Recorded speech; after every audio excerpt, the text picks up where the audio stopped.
اور آپ کی اتحادی جماعت جس جو حکومت میں ہے وہ نرم گوشہ رکھتی ہے. آپ کے کچھ بیانات بھی ایسے ہیں سر کہ جہاں پہ نظر آتا ہے کہ آپ کا کچھ نرم گوشہ ہے ان جہادی تنظیموں کے حوالے سے یا عسکری تنظیموں یا کالعدم تنظیموں کے حوالے سے. معاف کرنا، ان کا ٹوٹل ان دنوں میں سیاست دیکھو، پاگل ہوئے کہ انڈین کے جہازوں سے ان کو بچا رہے ہیں، جیسے انڈین جہاز وہ خود دم دبا کے بھاگ رہے ہیں.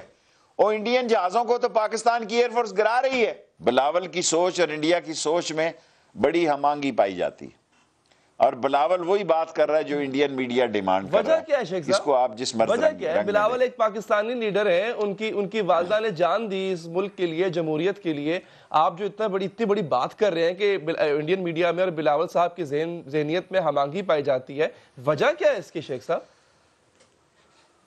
دیکھیں مڈل ایسٹ وغیرہ میں تو ساری اسلامک فورسز ایک دفعہ نواز شریف کا سعودی عرب تجربہ ناکام کر کے دیکھ چکا ہے. اب وہ ویسٹرن ورلڈ میں جو پاکستان کے خلاف ایک نفرت کا ماحول پایا جا رہا ہے، جو ویسٹرن ورلڈ میں اسلام دشمنی ہے، جس کا ایک نیوزی لینڈ میں بھی ایک ہوا اور جس کا مختلف لندن میں بھی ہو رہا ہے، لندن کی انڈر گراؤنڈ ٹرینوں میں بھی ہو رہا ہے، جو اسلام کے خلاف ایک فضا بن رہی ہے، اس فضا کو بلاول بھٹو اپنے حق میں as a moderate leader cash کرانا چاہتا ہے، اور یہ اس کی بھول ہے. یہ اس کی بھول ہے، اور اس نے 13 جگہ پہ میرے خلاف مقدمات درج کرائے ہیں، درخواستیں دی ہیں. ہمیں شیخ صاحب فیکٹف کا سامنا ہے، کوئی فرق نہیں پڑتا جی. ہمارے موقف کو تسلیم نہیں کر رہی ہے شیخ صاحب. ہمیں ان غیر ریاستی عناصر کے خلاف کارروائی کرنی ہے. کیا ان تنظیموں کو بھی آپ چونکہ جہاد کا نام لیتی ہیں نا سر، تو آپ سمجھتے ہیں یہ ٹھیک کر رہی ہیں جو جتنی بھی غیر ریاستی عسکری تنظیمیں ہیں جن کو آج آپ نے میں بین کیا اپنی ہے؟ ذات کی بات کرتا ہوں. کالعدم تنظیمیں آلریڈی کالعدم ہو چکی ہیں. کالعدم تنظیموں کو کوئی آپ نے رستہ دینا ہے کہ نہیں دینا ہے؟ وہ کالعدم ہو چکی ہیں، میں حکومت کے ساتھ ہیں، ٹھیک ہو چکی ہیں. لیکن اس کا مطلب یہ نہیں کہ خدا نخواستہ ان کے لیے آپ ان کا کھانا پینا ہی بند ہو جائے. نہیں سر، تو کیا ان کو سزا نہیں ملے گی یا آپ صرف قومی دھارے میں شامل کریں گے؟ بلاول صاحب کہتے ہیں جی ہمارے تو ناشتے پہ جی آئی ٹی بن جاتی ہے، ان پہ جی آئی ٹی کون بنائے گا؟ بابا وہ چاہتا ہے کہ مجھے اور ان تنظیموں کو اکٹھا ایک ہی جی آئی ٹی دیکھے. بھائی تم نے ہمارا مال لوٹا ہے، ان سے تو چندے کا حساب پوچھا جا سکتا ہے نا. تم نے تو اس قوم کے قومی خزانے کو لوٹا ہے، وہ تو چندے کی پارٹیاں ہیں. تم نے تو قومی خزانے کو لوٹا ہے، ہمارا مال لوٹا ہے. ہم تم سے احتساب کرنا چاہتے ہیں، اور تم اتنے بڑے چور ہو کہ جن کے خلاف احتساب ہونا ہے ان کو احتساب کی کمیٹی میں سندھ میں ڈال رہے ہو. اس طرح ملک تو نہیں چلتے.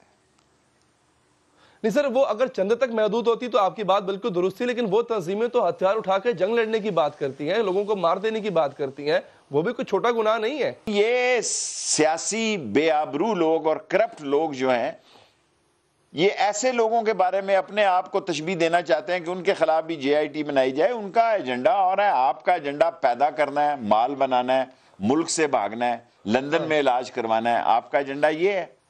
چلیں آگے بڑھتے ہیں. شیخ صاحب میرے ہی ساتھ انٹرویو میں اسی پروگرام میں سر آپ نے کہا تھا کہ شہباز شریف، آپ جگہ بھی بتا سکتے ہیں، آپ وقت بھی بتا سکتے ہیں جب شہباز شریف نے این آر او مانگا. تو سر ابھی تک جو ہے وہ بڑے میاں صاحب یا بڑے بھائی، وہ تو ان کی تو ضمانت بھی نہیں ہوئی اور ابھی بھی اندر ہے. سر آپ کو لگتا ہے کہ آپ کی بات درست تھی، این آر او مانگا گیا ہوگا، شاید ملا نہیں ہوگا؟ 90 کے زاویے پہ لیٹے ہوئے ہیں این آر او مانگنے کے لیے. شہباز دیکھیں، میں نے شہباز شریف کا نام لیا ہے، میں اس کا خود وٹنس ہوں، میں جھوٹ نہیں بولتا. میں نے اس کو این آر او مانگتے بھی دیکھا ہے، اس کے مختلف میسیجز بھی پڑھے ہیں. میں یہ سمجھتا ہوں کہ این آر او کی بھوک کے لیے مرا جا رہا ہے. وہ آپ نے میسیجز پڑھے ہیں سر؟ یہ بڑی امپورٹنٹ بات ہے سر. یہ شہباز شریف نے میسیج کس کے کیے تھے سر؟ سمجھداروں سے میں مخاطب ہوں، بے وقوفوں کا لیڈر نہیں ہوں. میں ذمہ داری سے کہہ رہا ہوں کہ شہباز شریف این آر او مانگ رہا تھا. ملا یا نہیں اس کا مجھے نہیں معلوم. ٹھیک ہے، انہوں نے ٹیکسٹ میسج کیا اور وہ میسج آپ نے پڑھا جس میں این آر او مانگا گیا. ایم آئی رائٹ سر؟ یا بالکل ٹھیک. اچھا تو سر یہ اپنے لیے مانگ رہے ہیں این آر او شہباز شریف صاحب، شیخ صاحب، یا باقی پوری فیملی کے لیے مانگا جا رہا ہے؟ دیکھیں وہ پہلے تو اپنی گنجائش پیدا کرتا ہے نا. پھر نواز شریف کو سعودی عرب سے لانے والا بھی شہباز شریف ہی تھا. نواز شریف تو آنے کے لیے تیار نہیں تھا، اس کی سیاست وہ تو بالکل ڈھیلی ڈھا گیا تھا. یہ شہباز شریف تھا، کیونکہ اصل میں وہ آگے آنا چاہتا ہے نواز شریف کے کندھے پہ. اپنا کندھا تو اس کا ایسے 2 نمبری کندھا ہے، اپنا کندھا تو اس کا اتنا 2 نمبری کندھا ہے کہ جس دن نواز شریف کی سیاست نہ ہوئی تو شہباز شریف کی سیاست کہیں نہیں ہونی. اس کو غلط فہمی ہے کہ اگر نواز شریف کی نہیں ہوئی تو یہ ساری منتقل ہو جائے گی شہباز شریف کو. ایسا کبھی نہیں ہوگا. سر وہ تو ان کے پاس پہلے بھی موقع تھا اور کئی مواقع آئے جہاں پہ وہ میاں صاحب کو اپنے بڑے بھائی کو پیچھے کر کے آگے آ سکتے تھے. وہ ساتھ کھڑے ہوئے ہیں، ان کی پارٹی ساتھ کھڑی ہوئی ہے. نہ پنجاب اسمبلی سے کوئی ممبر ٹوٹا، نہ قومی اسمبلی سے کوئی ان کا ممبر ادھر سے ادھر ہوا، تو وہ تو انٹیکٹ ہے ابھی بھی. یہ تو تحریک انصاف کی شرافت ہے کہ وہ ممبر نہیں توڑ رہے، وہ اس پہ کام نہیں کر رہے، ورنہ اس پہ کام کرنا چاہیے. کیوں نہیں کرنا چاہیے؟ آپ نے کہا تھا مارچ میں جھاڑو پھیرے گا سر، بہت سارے آدھا مارچ تو گزر گیا. میں نے مارچ میں کہا تھا، دیکھیں اب میں نے بیان تھوڑا سا آگے بڑھایا کہ 30 جون تک ہو جائے گا کیونکہ یہ انڈین ایگریشن آ گئی. یہ ساری باتیں جو ہیں ان حالات نے بدلی ہیں، لیکن جھاڑو ضرور پھرے گا. یہ دونوں جماعتیں، ان دونوں جماعتوں کا میں کوئی مستقبل نہیں دیکھ رہا ہوں. میں نے جو کہا کہ ان دونوں جماعتوں پہ جھاڑو پھرے گا، پھر کے رہے گا انشاءاللہ.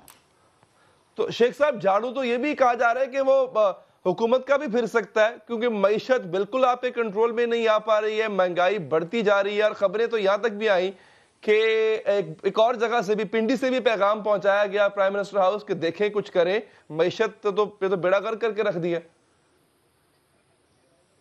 عمران خان پوری محنت کر رہا ہے اور جو کچھ معیشت کا انہوں نے برا حال کیا، نوچا معیشت کو 10 سالوں میں، اس سے باہر نکالنے کے لیے عمران خان پوری جدوجہد کر رہا ہے. شیخ صاحب آپ ایک عوامی آدمی ہیں، میں نے دیکھا ہے عوام میں ناشتہ کرتے ہیں، عوام میں کھانا کھاتے ہیں، آپ جا کے گیس کے بل 50,000 60,000 بل گھروں کے ایسے آ رہے ہیں جیسے گھروں میں تندور لگائے ہوئے لوگوں نے. عوام کہاں جائے گی سر اگر 2-4 مہینے بھی یہی سلسلہ چلتا رہا؟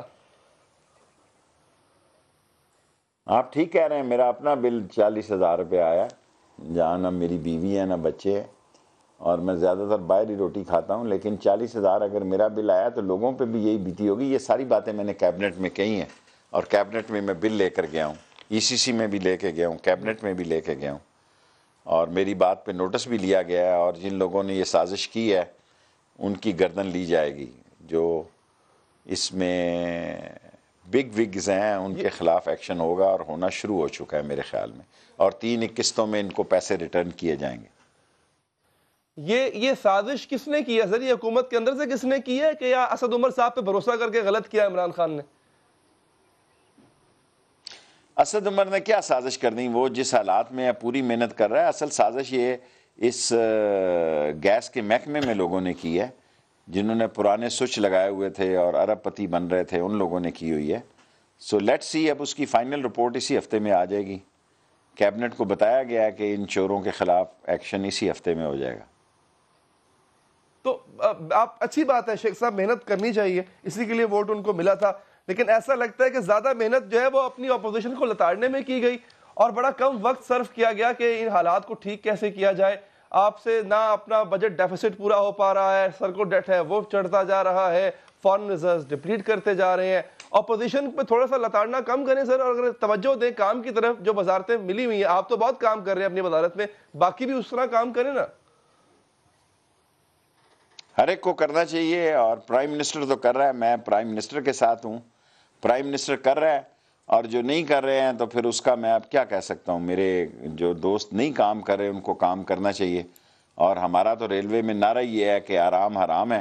ہم تو جمعے کو، اس اتوار کو 25 سال پرانی لائن درگئی والی دیکھنے جا رہے ہیں، اور جناح ایکسپریس 30 تاریخ کو ہم VIP ٹرین اس کو شروع کر رہے ہیں، اور بہتری ہوگی انشاءاللہ تعالی. اسی کے بعد سر سید لا رہے ہیں اور 20 فریٹ ٹرینیں چلا رہے ہیں. مجھے نہیں معلوم اس کا، یہ پرائم منسٹر کا سوال ہے.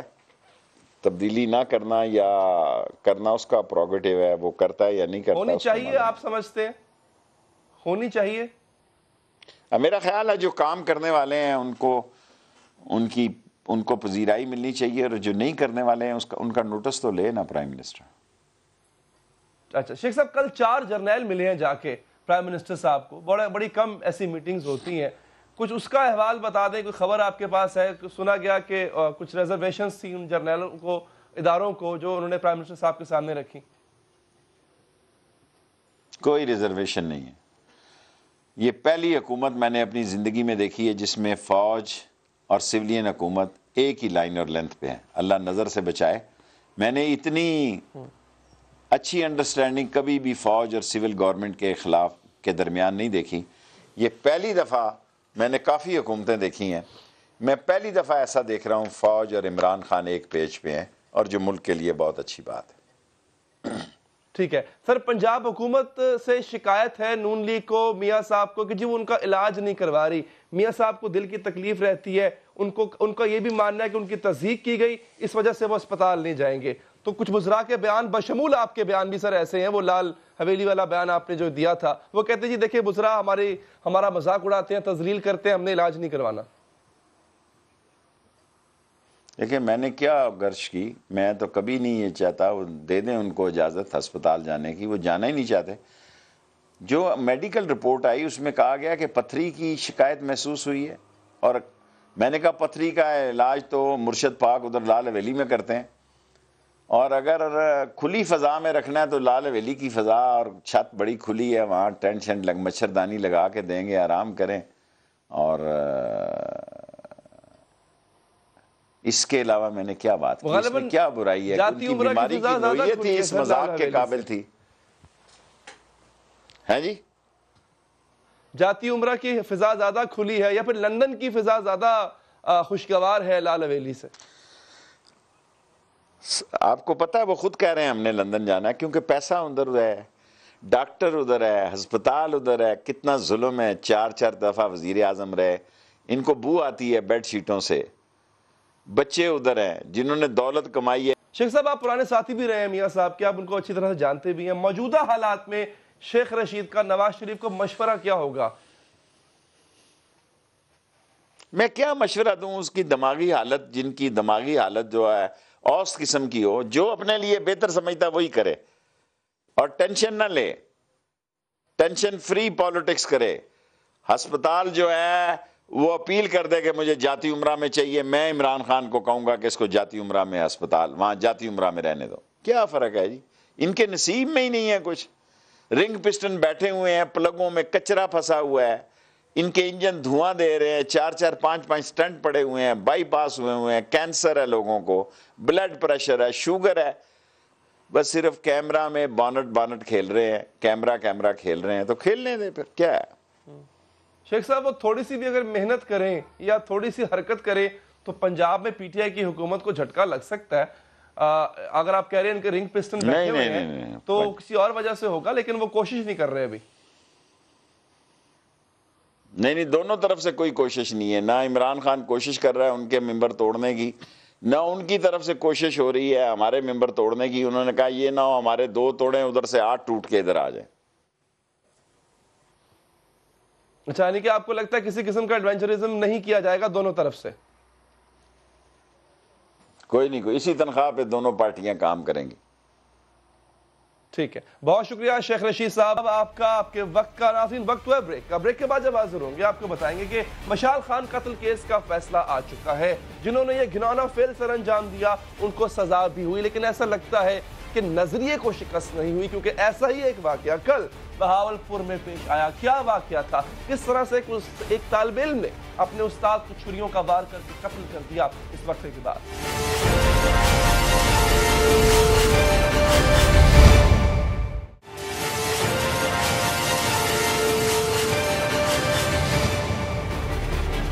بریک کے بعد حاضر ہیں ناظرین. آپ کو مشال خان کے قتل کا واقعہ یاد ہوگا. ایک دفعہ دوبارہ اپنے ذہنوں کو اس طرف لے جائیں اور سوچیں کہ جب مشال خان پر ہر طرف سے وار ہو رہے تھے, جس کے ہاتھ میں جو آ رہا تھا وہ مار رہا تھا. یہ دہشت گردی کا واقعہ ہوتا ہے اور اس کے بعد کچھ لوگ پکڑے جاتے ہیں. عدالت نے آج مشال خان پر تشدد اور قتل کے مقدمے میں گرفتار 2 مجرموں کو عمر قید کی سزا دی ہے اور 2 کو بری کر دیا. ناظرین, اس سے پہلے 31 مجرموں کو سزا دی جا چکی ہے.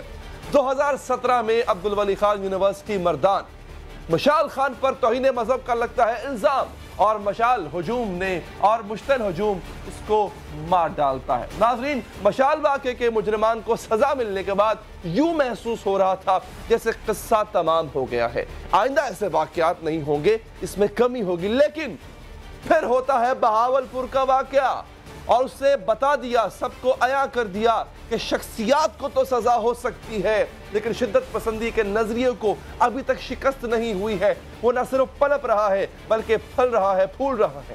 بدھ کے روز بہاولپور گورنمنٹ صادق ایجرٹن کالج میں شعبہ انگریزی کے ایک ایسوسیٹ پروفیسر کو کالج کے اندر ایک طالب علم نے چھریاں مار کر قتل کر دیا۔ جی ہاں، پروفیسر خالد حمید پر اسلام مخالف ہونے کا الزام لگا دیا گیا۔ اس سے قبل بھی شدت پسندی کے پے در پے واقعات کے باوجود بھی فقط شور اٹھتا ہے، آواز اٹھتی ہے، کچھ لوگ بینر لے کے باہر آ جاتے ہیں، 4 دن باتیں ہوتی ہیں اور پھر ایک طویل خاموشی۔ حقیقت یہ ہے ناظرین کہ ریاست پاکستان قانون اپنے ہاتھ میں لینے کے نظریے کو شکست نہیں دے سکی۔ لوگ آج بھی ایسے واقعات میں قانون ہاتھ میں لینا اپنا حق سمجھتے ہیں۔ قانون ہاتھ میں لینے کا نظریہ صرف زندہ ہے بلکہ لاکھوں کے ذہنوں میں آج بھی مزید شدت سے پنپ رہا ہے۔ ریاست انتہا پسندانہ سوچ کا مقابلہ کیسے کر سکتی ہے؟ اس کی مثال حال ہی میں نیوزی لینڈ میں سامنے آئی ناظرین۔ ایک سفید فام دہشت گرد نے 2 مساجد پر حملہ کر کے 49 افراد شہید کیے تو نیوزی لینڈ کی وزیر اعظم سراپائے محبت بن گئی۔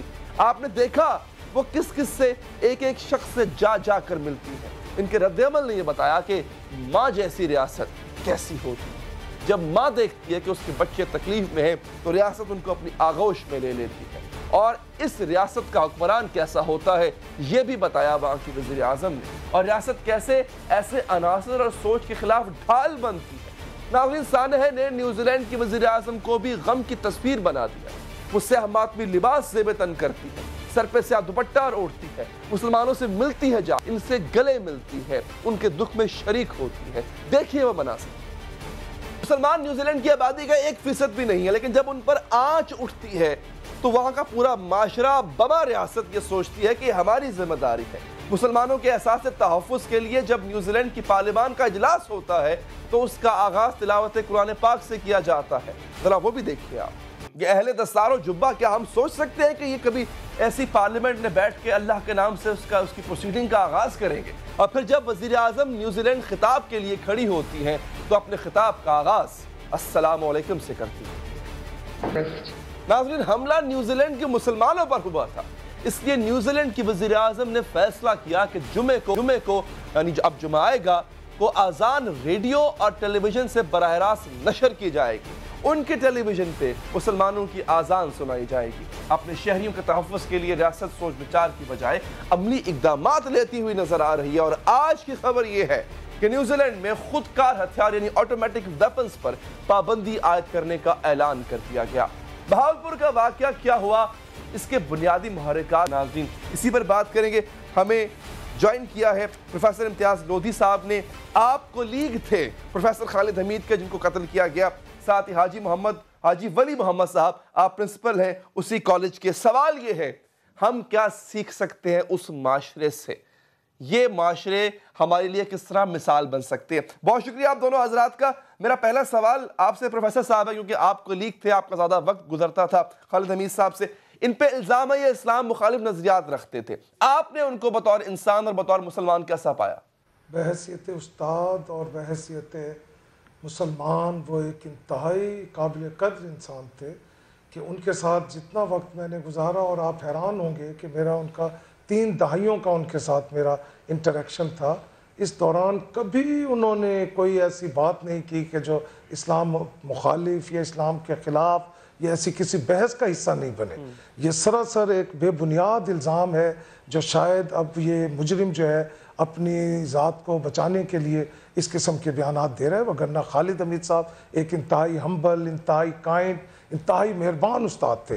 اس کا ثبوت جو ہے پورا شہر اس بات کی گواہی دیتا ہے کہ انہوں نے ہمیشہ اسٹوڈنٹس کے ساتھ انتہائی مشفقانہ رویہ رکھا ہے۔ بالکل ٹھیک۔ تو حاجی ولی محمد صاحب، یہ بچہ، یہ شخص، نوجوان جس نے یہ گھنونا کام کیا ہے، اس کا کیا کنڈکٹ تھا کالج کے اندر؟ کیا پہلے بھی ایسے کسی معاملے میں آپ کے پاس اس کی کوئی شکایت آئی؟ یہ خطیب حسین جو ہے 5ویں سیمسٹر BS انگلش کا اسٹوڈنٹ تھا اور آج تک اس کی کوئی شکایت نہیں آئی اور نہ ہی اس نے ہم تک کوئی شکایت پہنچائی ہے. یہ پہلا واقعہ اچانک یہ ہوا ہے. اچھا، کبھی یہ بھی سننے کو نہیں ملا کہ اس لڑکے کے جو خیالات ہیں یا اس شخص کے جو مذہبی خیالات یا جھکاؤ ہیں وہ کیسا ہے؟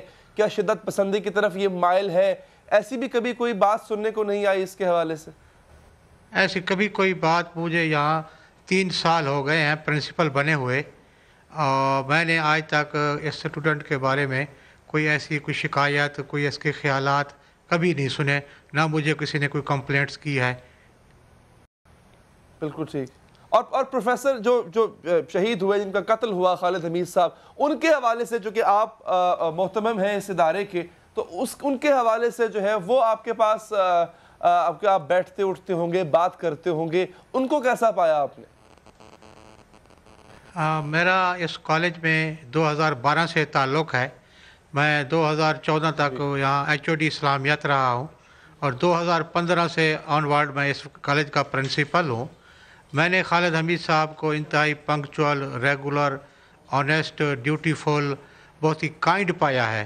وہ اپنے اساتذہ کے ساتھ ان کا رویہ، اپنے اسٹوڈنٹ کے ساتھ ان کا رویہ، ایٹیچیوڈ بہت ہی اچھا اور مؤدبانہ اور پیار، اسٹوڈنٹ سے بہت پیار کرتے تھے اور اسٹوڈنٹس کو ان کے جو بھی ان کے ساتھ محبت کرتے تھے. بالکل ٹھیک ہے. تو پروفیسر لودھی صاحب، خبریں یہ ہیں کہ یہ شخص جس سے قانون اپنے ہاتھ میں لیا، اس لڑکے کے مزاج میں کچھ تبدیلی آئی تھی پچھلے 6 ماہ کے دوران. خاموش رہنے لگ گیا تھا، مختلف قسم کے فتوے سوشل میڈیا پر شیئر کرتا تھا، دوستوں سے شیئر کرتا تھا. اس شخص کی جو ذہنی کیفیت تھی وہ آہستہ آہستہ بدل گئی تھی. اور کیا آپ نے کبھی کوئی شکایت یا کوئی خبر اس لڑکے کی سنی کہ یہ مذہبی بحثوں میں الجھا رہتا ہے، شدت پسندی کی باتیں کرتا ہے؟ آپ تک کوئی ایسی رپورٹ آئی؟ میں چونکہ ڈائریکٹر اسٹوڈنٹس افیئرز ہوں اور اس حوالے سے پورے کالج کے جو ایسے معاملات ہیں وہ میرے سامنے آتے ہیں، لیکن اگر دیکھا جائے یہ خطیب حسین کے حوالے سے کبھی کوئی اس قسم کی بات نہ میرے نوٹس میں آئی ہے، نہ کوئی ایسی بات ہمارے سامنے آئی ہے. اور اس میں کوئی شک نہیں ہے کہ یہ 5ویں سیمسٹر کا اسٹوڈنٹ تھا اور اس دوران اس نے بارہا اس قسم کی ایکٹیویٹیز، جس کو ہم کو کرکولر ایکٹیویٹیز کہتے ہیں. آپ جانتے ہیں کہ ہر تعلیمی ادارے میں ایجوکیشن کے ساتھ جو ہے وہ اس قسم کی ایکٹیویٹیز کا ہونا انتہائی ضروری سمجھا جاتا ہے. اس پہ فیئر ویلز بھی ہوتی رہی ہیں، اس میں ویلکم بھی کہا جاتا رہا ہے. اور اس میں آپ کو یہ سن کر حیرت ہوگی کہ پچھلے 3-4 سیمسٹرز میں یہ مختلف اس قسم کی تقریبات میں، فنکشنز میں پارٹیسپیٹ کرتا رہا ہے اور بھرپور انداز سے یہ اس میں شامل ہوتا رہا ہے. اس مرتبہ ہمیں یہ ہم سمجھ سے باہر ہے کہ یہ ایکٹ اچانک اس نے اس طرح کیوں کیا. اور اس کے بارے میں جو یہ ہے کہ یہ مختلف کسی مذہبی اس کے ساتھ اٹیچ تھا یا یہ تھا، یہ میں سمجھتا ہوں کہ سوشل میڈیا پر ہی یہ چیزیں ہم دیکھ رہے ہیں. تو یہ تو اگر پولیس انویسٹیگیشن جو کر رہی ہے اس کے بعد یہ بات سامنے آئے گی. تنازع شروع کہاں سے ہوا؟ ہم نے خبریں تنازع شروع کہاں سے ہوتا ہے؟ خبریں تو یہی سننے کو ملی کہ فیئر ویل کو لے کے کوئی جھگڑا ہوا، کوئی بحث ہوئی. اصل میں مسئلہ تھا کیا؟ اس سلسلے میں عرض کرتا چلوں کہ یہ کالج میں آپ جانتے ہیں کہ یہ ایک پوسٹ گریجویٹ کالج ہے. یہاں 6000 سے زیادہ طلبہ و طالبات جو ہیں زیر تعلیم ہیں، 12 BS پروگرامز ہیں، 12-14 کے قریب MA MSCs ہم کرواتے ہیں اور ظاہر ہے اس حوالے سے یہاں مختلف تقریبات ہوتی رہتی ہیں. تو یہ ڈپارٹمنٹل ایک تقریب تھی جس میں فیئر ویل پارٹی دی جانی تھی. خالد حمید صاحب چونکہ اس کے انچارج ہیں، اس قسم کی ایکٹیویٹیز کو وہاں پر ارینج کرتے تھے. اس مرتبہ بھی انہوں نے یہ کیا. تو لگتا یہ ہے کہ اس کو جو ہمیں اب تک ہم نے جو انویسٹیگیٹ کیا ہے اس میں یہ تھا کہ یہ اس فنکشن میں کسی خاص قسم کی چیز میں جو ہے نا پارٹیسپیٹ کسی سکٹ میں یا اس میں کرنا چاہتا تھا. لیکن خالد حمید صاحب نے انہیں کہا کہ ابھی یہ اس میں آپ پری میچور ہیں، اس کو بہتر طریقے سے آپ ایکٹ نہیں کر سکتے. اس بات پر اس نے شاید اس کو اپنا انسلٹ سمجھا اور اس معاملے میں تھوڑا سا ان کے ساتھ اختلاف ہوا اور اس کے بعد میں سمجھتا ہوں کہ شاید یہ معاملہ اس حد تک گیا ہے. یعنی آپ کے مطابق وہ کہانی جو اس وقت گردش کر رہی ہے کہ یہ شخص خلاف تھا فیئر ویل میں جو مخلوط شرکت ہوتی ہے خواتین کی بھی اور مرد حضرات کی بھی، یہ باتیں سامنے آ رہی ہیں. آپ یہ کہہ رہے ہیں کہ نہیں یہ کسی خاص سکٹ میں کسی خاص ایکٹیویٹی میں حصہ لینا چاہتا تھا جس سے منع کیا گیا؟ جی بالکل جی، اس کی ایک وجہ اناد یہی بنی ہے کہ یہ چاہتا تھا کہ میں ذرا سامنے آؤں اور یہ چیز اس میں پھر اس طرح فنکشن میں حصہ لوں. اس میں ظاہر ہے حصہ تو یہ لے سکتا تھا، لیکن ظاہر ہے کہ ٹیچر ڈیسائیڈ کرتا ہے کہ کون کیا کرے گا. ٹھیک ہے، بہت بہت شکریہ آپ دونوں حضرات کا. ناظرین، ہمارے ملک سے شدت پسند کا خاتمہ بھی ضروری ہے، لیکن ساتھ ساتھ شدت پسندی کے نظریات کو شکست دینا بھی اتنا ہی ضروری ہے. آگے بڑھتے ایک اور اہم قصہ. آج chief justice of Pakistan Asif Saeed Khosa نے بریگیڈیئر ریٹائرڈ اسد منیر کی مبینہ خودکشی سے قبل لکھے گئے خط پر نوٹس لے لیا. چیف جسٹس سے chairman NAB justice retired Javed Iqbal سے اسد منیر کے دائر ریفرنسز اور اس حوالے سے اب تک کی جانے والی تحقیقاتی رپورٹ بھی طلب کر لی ہے. ناظرین، بریگیڈیئر ریٹائرڈ اسد منیر نے 15 مارچ کو خودکشی کر لی. اپنی موت سے قبل بریگیڈیئر اسد منیر نے چیف جسٹس آف پاکستان کے نام ایک خط لکھا. اس خط میں انہوں نے اپنی خودکشی کی وجوہات بیان کی، وہ کیوں خودکشی کرنے پر مجبور ہوئے. چیف جسٹس سے نیب کی کارروائیوں کا نوٹس لینے کی انہوں نے درخواست کی. انہوں نے کہا میں تنگ آ چکا ہوں، میری تذلیل کی جا رہی ہے. خط کے مطابق اسد منیر کا یہ کہنا تھا کہ میں 2006 سے 2010 تک اسٹیٹ کا ممبر رہا، میرے خلاف ان 6 سالوں میں کوئی کیس نہیں تھا، لیکن پھر اپریل 2017 کے بعد سے نیب نے میرا جینا حرام کر دیا. نومبر 2017 میں ایک FIR کی بنیاد پر میرا نام ECL میں شامل کیا گیا. اس FIR میں مجھے کبھی نامزد ہی نہیں کیا گیا. نیب نے گزشتہ 1 سال کے دوران میرے خلاف 3 تفتیشیں اور 2 انکوائریز کا آغاز کیا. اگر آپ کو لگتا ہے کہ میں کرپشن مقدمات میں ملوث رہا ہوں اور تو کیس میرے مرنے کے بعد خود ہی بند ہو جائے گا، لیکن اگر اس سب میں نیب کی غلطی ثابت ہو گئی تو میری آپ سے درخواست ہے کہ میرا نام کلیئر کر دیا جائے. میں بے عزتی، ہتھکڑیوں میں گرفتاریاں اور میڈیا کے سامنے پریڈ کروائے جانے سے بچنے کے لیے خودکشی کر رہا ہوں. میری چیف جسٹس سے درخواست ہے کہ وہ نیب حکام کی کارروائیوں کا نوٹس لیں تاکہ کسی سرکاری افسر کو ان جرائم کی سزا نہ ملے جس کا وہ مرتکب بھی نہیں ہے. میں اپنی جان اس لیے دے رہا ہوں تاکہ چیف جسٹس نظام میں مثبت تبدیلی لائیں اور احتساب کے نام پر نااہل لوگ عوام کی زندگیوں سے نہ کھیلیں.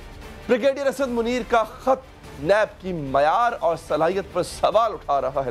تو ناظرین، اس کے ساتھ ساتھ جو دیگر جماعتیں ہیں، یعنی پاکستان پیپلز پارٹی ہو، پاکستان مسلم لیگ نواز ہو، یہ نیب کے طریقہ کار پر، نیب کی کارروائیوں پر سوال اٹھا رہے تھے. اب چونکہ آنریبل چیف جسٹس صاحب نے اس پر نوٹس لے لیا ہے تو وزیر اعظم عمران خان نے بھی نیب کے استعداد کار کے بڑھنے اور اس کے کام کرنے کے طریقے پر سوالیہ نشان اٹھا دیا. دیکھنا یہ ہوگا آئندہ آنے والے دنوں میں کیا ہوتا ہے. اس کا دیجیے اجازت، اللہ نے کے بعد.